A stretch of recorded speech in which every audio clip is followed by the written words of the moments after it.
Hey everybody. If you've ever wondered what the histograms are here in the Project TouCans CW practice app, I'm going to demonstrate that today. They're to help you maintain more consistent dit and dah links in your sending. So I'm going to go ahead and call CQ.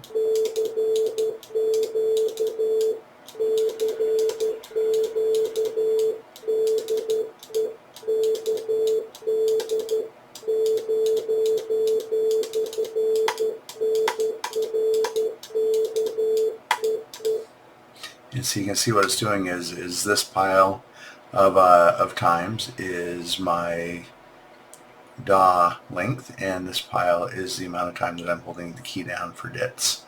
As I get more consistent, I get a better chance of the reverse beacon network being able to understand me and other people.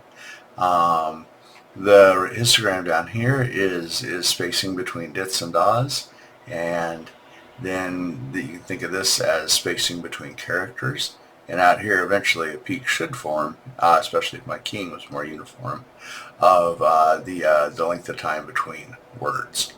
So anyway, that's it. 72s, everybody. This is KD0FNR explaining what the histograms are for on the Project TouCans CW practice app. Dun dun dun dun, TouCan Radio.